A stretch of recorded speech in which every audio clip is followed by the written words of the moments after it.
New amenities are inbound to Lavell Edwards Stadium, but will you, the regular fan, be able to enjoy them? Well, if you own a company, maybe so. We'll talk about that. We'll also catch up with BYU defensive ends coach Preston Hadley, part two of our conversation, as promised on today's show, and a whole lot of other news to catch up on with the weekend here. Utah high school football underway, women's soccer beginning their season in earnest. We got all of it ahead on today's show. You are Locked On Cougars, your daily podcast on the BYU Cougars, part of the Locked On Podcast Network. Your team every day.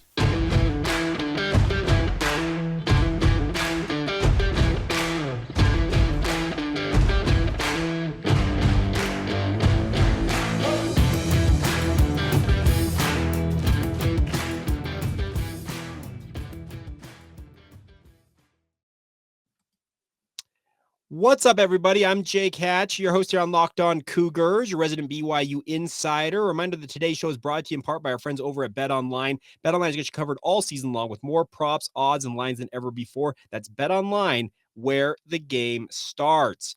Thank you once again for making us your first listen of the day. Always appreciate you guys checking out the show. It's so much fun to talk Cougar football, Cougar basketball, and everything in between with you guys on the daily. As mentioned, my name is Jake. I work for the KSL Sports Zone in Salt Lake City, Utah. As by way of introduction, I have been covering BYU professionally for well over a decade at this point in my career and absolutely love doing this show. The goal here, simply stated, is to make you the smartest BYU fan in the room. So a big thank you once again for taking the time to download the show. All right, let's talk a little BYU football and, more importantly, facility upgrades for the BYU football program coming to Lavell Edwards Stadium. BYU Athletics announcing yesterday that they are going to add two new amenities for their corporate sponsors. So these are two things that you, the everyday fan, yours truly included, likely will not have access to unless you have a boss who happens to be running in the corporate circle world with BYU Athletics. But I can tell you this much, based on what I understand of the announcement from BYU, these are two really cool upgrades I think that are coming to Lavell Edwards Stadium. The first thing is as the sponsor hospitality area, formerly known as the Blue Zone. Many of you know it was on the south western side of the stadium. Many probably saw that underneath the west stands over there. It's going to be remodeled and rebranded as Club 22, recognizing BYU's first intercollegiate football team that began competition in 1922, 100 years ago. Beginning with the 2022 football season, Club 22 will feature dining areas, lounge seating, all-inclusive food and beverage service, access to exclusive BYU Athletics merchandise. Oh, okay, that's not bad. And more. In 2023, they're also going to add a booth seating, a fireplace, and a candy wall that'll be coming next year. Now, that's actually not a bad thing because the Blue Zone, it had been outdated for many, many years. I don't mean that derogatory or just mean-spirited. It just got old, and that's what happens. You have to refresh things and update things, and the renderings for this, for Club 22, make it look absolutely phenomenal. I'm excited to see it in person.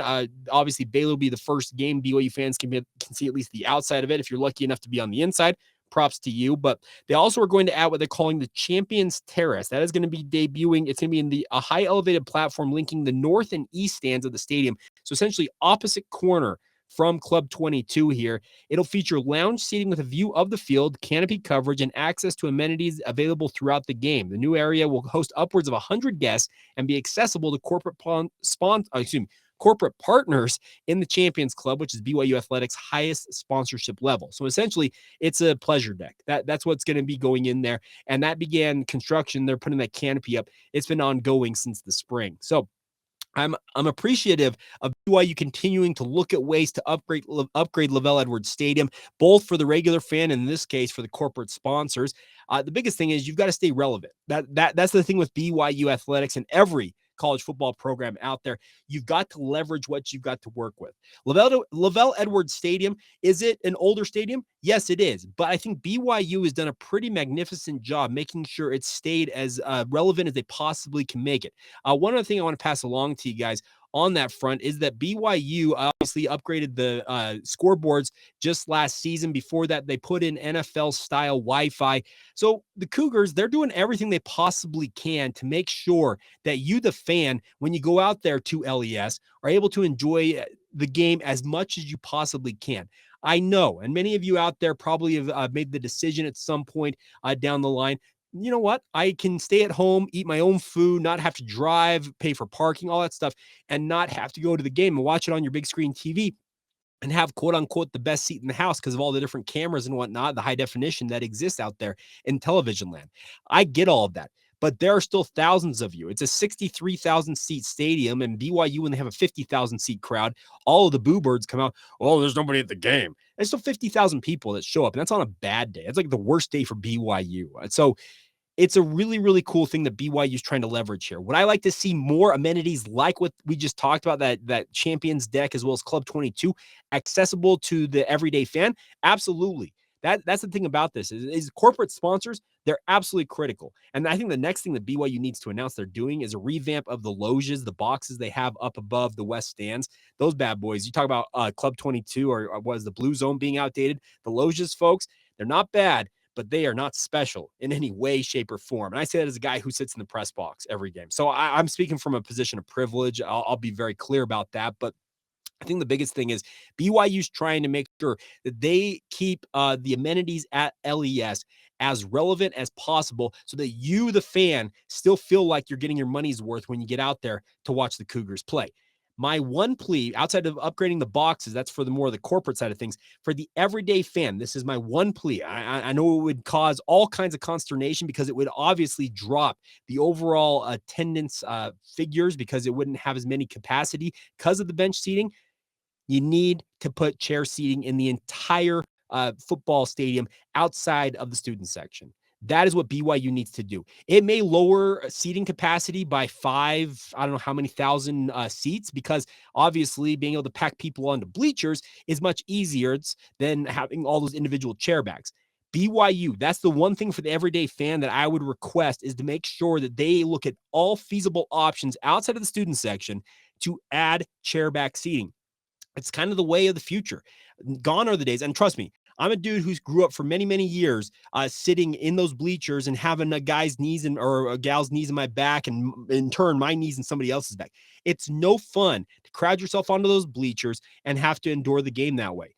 The chairbacks are much needed. There are many chairbacks throughout the stadium. I already know that, but they need to upgrade the entire thing, sans the student section, with those chairbacks. That's my one thing. I think for the everyday fan out there, I think it's the one thing that many of you probably will agree with, that probably needs to be done post haste. And obviously that would require a big influx of cash. Ooh, hey, we're going to the Big 12. There's the influx of cash, and also some time to get that done, but get to it. That's the biggest thing I think BYU needs to look at for the normal, quote unquote, John Doe or Jane Doe out there fan that's attending these games.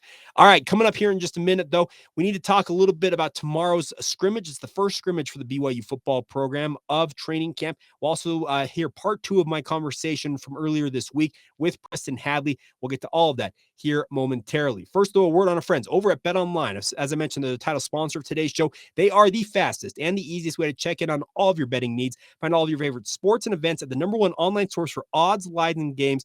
Find reviews and news of every league, including Major League Baseball, NFL, NBA, NHL, combat sports, esports, and even golf, my friends. BetOnline continues to be the top online resource for all of your sports wagering information, from live in-game betting, scores, and podcasts. They have got you covered. Head to BetOnline today or use your mobile device to learn more about the action available today. That's courtesy of BetOnline, where the game starts. Thank you once again for making Locked On Cougars your first listen today. Always appreciate you guys taking the time to check out this show. It's so much fun to sit down and talk BYU sports on the daily. So let's talk a little bit about BYU's first scrimmage coming up tomorrow. I'm anticipating they will be at Lavell Edwards Stadium. They traditionally, when they have these scrimmages, they get the players over there to the stadium, get them that game type atmosphere. I do understand that some high-level Cougar Club members, I'm talking like the highest levels of the Cougar Club, I don't remember what they call the different tiers up there, the Silver Cougar, I don't even know what they call it anymore. Those folks will actually be able to be in attendance at that game. So I guess keep your eye on the various message boards in the BYU/Cougar Nation fan base for updates from BYU's first scrimmage. I'll be talking to some of our practice insiders and hopefully getting some information for you guys I can pass to you as we get through the weekend and get you an update on how the scrimmage went. There will be media availability, albeit via Zoom, for us in the media tomorrow afternoon. That's Saturday afternoon. We'll be able to catch up with the Kalani Sitake and some of the players, and we'll obviously be able to ask them some questions. They will obviously overgeneralize everything and try to conceal what actually happened at the scrimmage, but I think the biggest thing for BYU in the scrimmage is to make sure that guys get a real good look, and especially with the younger players, get a real good feel for where they are at right now.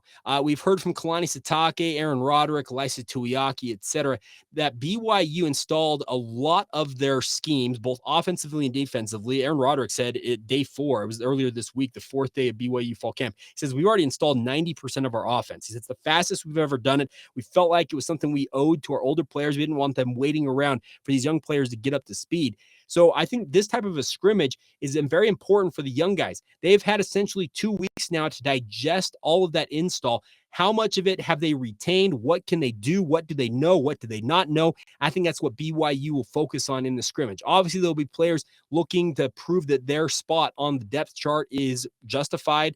I think there are many position groups that have already established the firm pecking order: quarterback, running back, the receiving core, offensive line. You can kind of pretty much go down all these offensive position groups and say, okay, there's a pretty clear delineation of, okay, who's the ones, who's the twos. But the bigger question, I think, is on the defensive side of the football. Where are some of the backups, especially the linebackers as well as the defensive line, the 2s and 3s there? This is the type of scrimmage for them to go out and show what they can do. As I said, retaining, what kind of information have they retained from the install? Do they know their assignments? Do they know how to compete? No, do they know how to compete? They're Division I football players. They know how to compete. Will they be able to, I guess, compete under adverse circumstances? Because you now have the pressure of being in a game-like atmosphere with guys blocking you if you're a defensive lineman, linebackers obviously trying to navigate through all the traffic to make plays. That is where you start to see guys either emerge or understand that, okay, maybe they need a little more time to get things under their belt, and that may move them down the depth chart a little bit in terms of their opportunities for more playing time. But there are big opportunities all across the board for BYU in the scrimmage. And like I said, we'll have a full recap for you as much as we possibly can muster on Monday's edition of the podcast. Unless I get a burr up in my rear end and decided to do a special edition over the weekend. Can't count that out. So we'll keep you updated throughout the weekend on everything that we have covered for you guys. All right, time now to let you hear from Preston Hadley, part 2 of a conversation I had with him earlier this week. Some great stuff on the defensive ends in particular. This part, yesterday, we talked more about general for the overall position group. In this part, we talk more about specific players, guys like Tyler Batty, and how they're looking. So here you go, part 2 with BYU defensive ends coach Preston Hadley.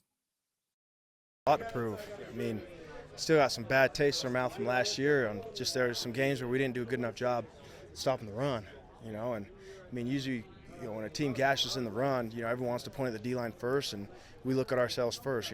There might be other factors that are included there, but yeah, I mean, we have a lot to prove. I think and all the guys know we weren't good enough last year up front. There was times when we did a good job, but consistently we need to be better. And I like the trajectory that we're on at the tackle and the DN spot.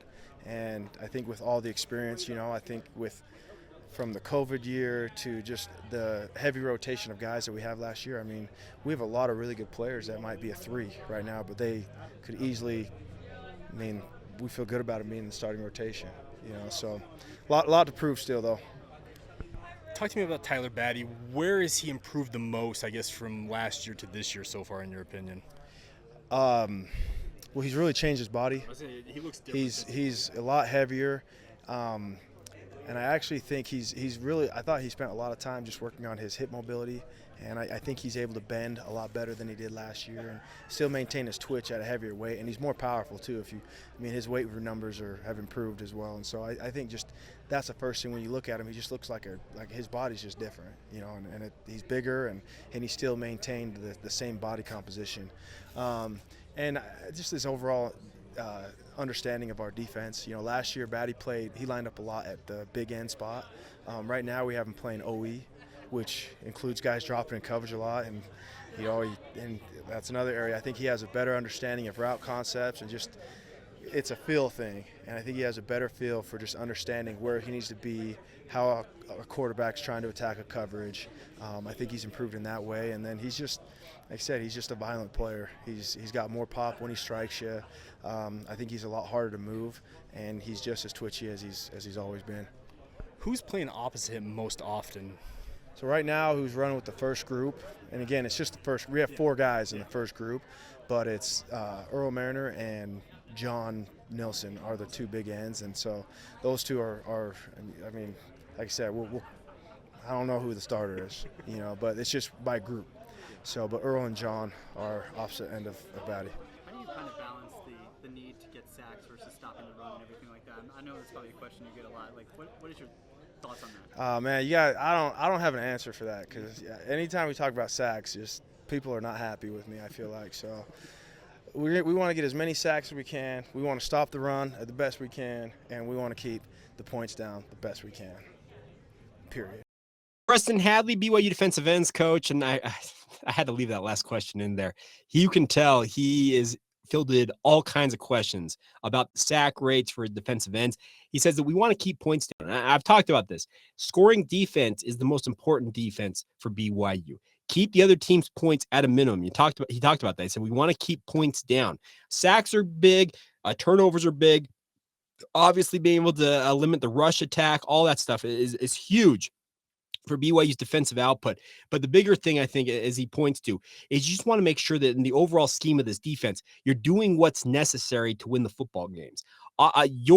Obviously, any of you out there, your philosophy for BYU defensively may differ, and I know a number of you, including myself, differ on how BYU schemes things. I'm a guy, I've said it before, I'll say it again. I think BYU needs to sit by a certain lineup in terms of it's a 4-man alignment, a 3-man alignment along their defensive front, and go from there. They move it all the time, a 4-man, a 5-man. They've run 6-man fronts. The versatility, I get why you'd have that, but I feel like in certain circumstances, it more confuses the guys than giving them opportunities to really master their craft. So I am of the opinion that, yes, the overall scheme of BYU's defense is not necessarily how I would operate, but I'm not the one in the chair there that's making those calls. That's a guy like Tuioti who's making that call, and by extension, a guy like Preston Hadley is in the mix as well, coaching BYU's defensive ends / hybrid. So I appreciate him taking the time. Also interesting to hear him talk about the fact that Tyler Batty has moved positions, but I can tell you this much. Watching Tyler Batty move, he looks like he's got more athleticism, but at the same time, he's a bigger dude than I've ever seen. He's always been a big kid. When I think he got home from his mission, he's already, 6'5", 260. He's probably weighing closer to 280 now. He is a well put together athlete, and he looks like he is really intent on having a breakout season this year for BYU. Does that mean he ultimately decides to jump to the NFL after the season? Only time will tell. I still think he needs to prove he can be a consistent player, more production, the consistent factor because he's had injury concerns, that type of stuff. But also good to hear the guys like Earl Tuioti-Mariner as well as John Nelson are showing well as well so far in training camp. So tomorrow, big day, I think, especially for BYU's defense. This is going up against one of maybe the best BYU offensive lines they've ever faced, one of the best BYU offensive lines in program history. That's a big opportunity for you as a defensive line to go out there and make a name for yourself in front of these coaches. So I very much look forward to hearing some of the reports out of BYU's first scrimmage on Saturday. Obviously, like I said, we'll continue to cover everything. We'll have sound and analysis that whatever we can muster. If anybody wants to, by the way, we're talking here just between ourselves. If you want to film that scrimmage, if you're a high-level booster for the BYU Cougar Club and you just want to send it along to yours truly, I wouldn't say no. Let's just put it that way. All right. Well, we'll keep you updated, though, on everything else going on. All right. We got a lot of other stuff to cover on today's show, including an update on a 4-star prospect for the BYU men's basketball program. The Cougars make the cut there. We also got to talk about BYU women's soccer opening their season in earnest this weekend, as well as a tip. If you're a guy who likes high school football, and obviously the connection with BYU football recruiting, I got a couple of games you may be interested in attending tonight if you have a night free. We'll talk about that as we continue on here with Locked On Cougars. But first, a word on our friends over at Intercap Lending. And there's a reason that no lender helps more families in the state of Utah with their mortgage needs than our friends at Intercap Lending. The reason Intercap gets deals done, my friends, they feature a quick and simple process, closing loans 2 weeks faster on average than the industry. And the best part is, although fast is great, the ultimate goal is to create a stress-free home loan process for you, the consumer. That's what Locked On's personal loan officer, Intercap Lending, Steve Carter, has been delivering to hundreds of Locked On listeners so far, including Locked On founder David Locke. And although Intercap Lending has been working with us here on Locked On Cougars for almost a year now, They are not a fly-by-night organization, folks. They got 44 years of experience behind them. They were founded in 1978. They are based in Utah, but licensed to help with all of your mortgage needs in more than 40 states. Many of you right now are probably looking at interest rates and deciding, maybe I want to do something. Now is the time to get on it. Reach out to Steve. He'd love nothing more than to help you guys out. His direct line, 385-800-8528. That's 385-800-8528. If you want to learn more, you can go to intercaplending.com, or you can email Steve, scarter@intercaplending.com as well. And the good news is, if you tell them that you're a Locked On Cougars listener or Jake Hatch told you to reach out to Intercap Lending, you get a corporate rate discount from our friends at Intercap Lending. So once again, any and all questions, you can direct them to Steve. His direct line, 385-800-8528. That's Intercap Lending, NMLS number 190465. Intercap Lending is an equal housing lender. All right, before we go here on today's show, let's catch you up on everything that's going on in BYU sports. We'll start off with this. The number 3 ranked BYU women's soccer program is traveling to North Carolina to face the Tar Heels tomorrow in an exhibition match. That'll be at Dorrance Field there in Chapel Hill, North Carolina. The matchup is scheduled for 6 p.m. Eastern time. That's 4 o'clock Mountain time tomorrow afternoon. The game will be carried live on BYURadio.org and the BYU Radio app. Greg Wrubell is traveling down there to North Carolina for this matchup. It's a huge one because North Carolina, for an exhibition matchup, is about as good as you get. It's a top 10 matchup. BYU number 3 in the country, coming off that appearance in the College Cup final a year ago. North Carolina, one of the true blue bloods of women's soccer. They're ranked number 10. So this is a big opportunity for BYU. So like I said, if you want to tune into this, BYURadio.org or the BYU Radio app, beginning at 4 p.m. Mountain time. Those of you on the East Coast, if you happen to be anywhere near Chapel Hill, North Carolina, maybe make a trip down. Watch the BYU women's soccer program in action. Excuse me. Man, my voice is struggling today, so I apologize for that, my friends. All right, a couple other notes for you guys include Keanu Dawes, a 4-star prospect in the upcoming recruiting class with BYU men's basketball program, announced his final 6 schools that he will be considering, and BYU was included among Texas A&M, Texas, Rice, Oklahoma State, and the University of Utah. Keanu is the nephew of former BYU big man Derek Dawes, and as Vanquish the Foe noted, Keanu said that Derek has always wanted him to go to BYU for, quote, as long as I can remember. Keanu has grown a lot. He's 6'8" now, but he actually played shooting guard because he wasn't the tallest guy growing up. So he's got guard skills in a forward's body. There are a lot of good things about this young man's play. Like I say, he's a 4-star prospect. He's got a lot of attention. He's kind of a late bloomer here, but this would be a huge pickup for BYU. A kid that's playing in a Big 12 country down there in the state of Texas. He grew up at least part of his life here in the state of Utah. He's got familiarity with the BYU basketball program via his uncle. I think this would be a home run pickup for BYU going into Big 12 play, but they got some stiff competition because when you've got Texas A&M, Texas, Rice is a little bit interesting there. I'm not sure what the connection is there. Oklahoma State's blue blood in the Big 12, and then obviously the University of Utah.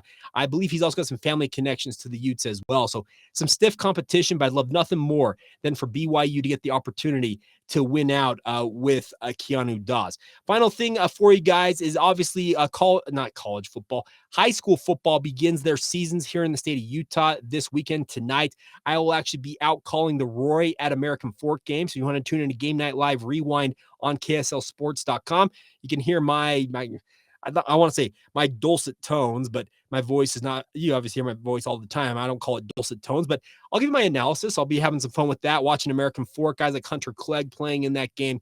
I'm looking forward to that matchup. But there are 2 games I'm of the opinion of that if you want to go watch a game with the most BYU recruits that you possibly can muster, the game I think for you is the Lone Peak versus Timpview game tonight. Lone Peak, the defending 6A state champions. Timpview, one of the blue bloods in the state of Utah when it comes to high school football. There are a number of athletes you should be keeping an eye on in that matchup. So if you wanted one game here along the Wasatch Front, if you're like, okay, Jake, where should I go to watch a high school game that involves BYU athletes? I'd go watch Timpview versus Lone Peak. You got guys like Crew McChesney on the Lone Peak side of things. I know he committed to the BYU baseball program. He's a standout wide receiver. They've also on the Timpview side of things, holy smokes, Spencer Fano, an offensive tackle, 4-star prospect that his older brother Logan is currently at BYU. And then they've also got Moteki Aimunga, a little bit of an underrated athlete there, a defensive lineman, 6'3", 250 pounds from Timpview. And they got Pokaiauga Honga, also a commit to BYU for Timpview. I'm telling you, that game, if you wanted one game where you can watch a number of the future of BYU's football program playing in one single game, that's probably the one to attend. But there are a number of other games out there all across the state. And my plea to you guys, take an interest in high school football. I love it. Trust me, I know I'm a little bit unique in that because it's something that I've always enjoyed doing. I call high school football games on the weekends. I spend my Friday nights at various football games around North Utah Valley, South Salt Lake Valley. But I love it. I would encourage you guys, get involved with your local high school. You don't have to have kids in the programs where you live to be involved with it. Go out and support your neighbors. That's the thing about this.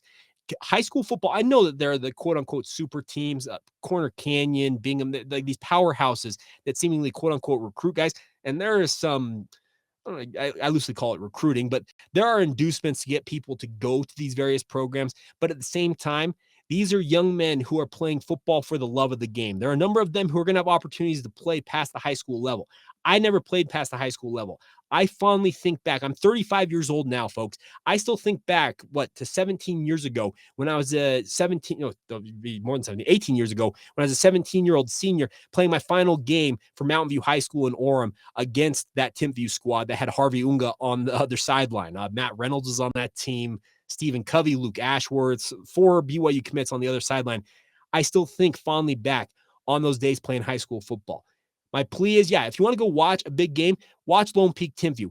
But it doesn't matter. Go out to the high school where you're located and see if they're playing, or look it up online and see if they're playing at home tonight, or find a game close to you and go support these high school athletes. The vast majority of them will never suit up beyond this season for those seniors, and they deserve your support if you can muster it. I know that there are other things out there in your lives, obviously, that would slow you down from being able to do that. But if you have the opportunity to do it, get out and support your local athletes at the high school level. It's a ton of fun, folks. I love high school football. It's something that I think is getting lost in the shuffle with the NFL, the professionalization of college football.